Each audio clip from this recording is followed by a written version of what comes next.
হিসেবে বিবেচিত হয়েছে। বিশ্বজুড়ে করা গবেষণা এবং পরীক্ষা নিরীক্ষা থেকে জানা গিয়েছে যে আবহাওয়া অনুকূল থাকলে বৃষ্টিপাত এবং তুষারপাত একটি নির্দিষ্ট সীমা পর্যন্ত বাড়ানো যেতে পারে। উদাহরণস্বরূপ আমেরিকা এবং অস্ট্রেলিয়ায় একটি তুষার এবং জলের চাহিদা অনেকাংশে পূরণ করার জন্য ব্যবহৃত হচ্ছে। আপনাদের প্রতীকী ইমেজের মাধ্যমে বেশ কিছু বিষয় তুলে ধরার চেষ্টা করছি। এই ক্লাউড সিডিং এবং জল হওয়া ইত্যাদি আপনারা এই প্রতীকী ছবিতে এটা দেখতে পারবেন। দেখুন,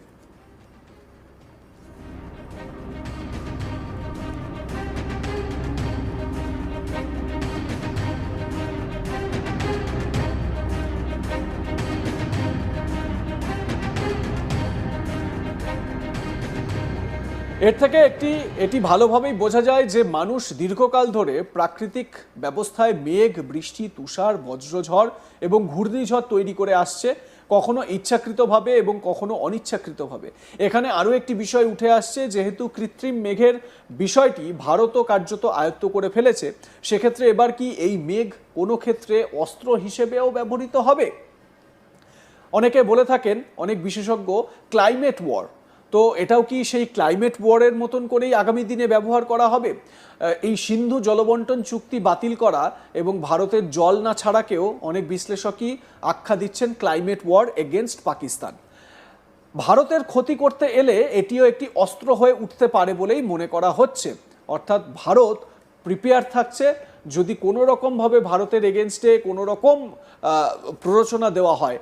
এক্ষেত্রে বলে রাখা ভালো, পাকিস্তানের যিনি সেনাপ্রধান, যিনি নিজেকে নিজেই ফিল্ড মার্শাল উন্নীত করেছেন, সেই আসিম মুনির আমেরিকায় গিয়ে ভারত বিরোধী মন্তব্য করে চলেছেন এবং ভারত বিরোধী মন্তব্য করতে গিয়ে বলছেন যে আমরা নিউক্লিয়ার শক্তিধর দেশ, যদি প্রয়োজন মনে হয় বা আমাদের যদি খাতরা দেখি বা আমাদের পরাজয় নিশ্চিত দেখি, তাহলে আমরা নিউক্লিয়ার দিয়ে হাফ বিশ্বকে, মানে অর্ধেক বিশ্বকে আমরা ধ্বংস করে দিতে পারি। বাহ! এটা বলছেন কে? এটা বলছেন একটি দেশের সেনাপ্রধান।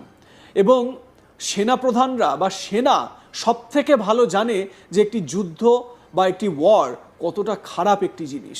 সেনার থেকে ভালো এটা হয়তো আর কেউ জানে না। আর তাহলে আসিম মুনির এরকমভাবে উস্কানি দিচ্ছেন কেন?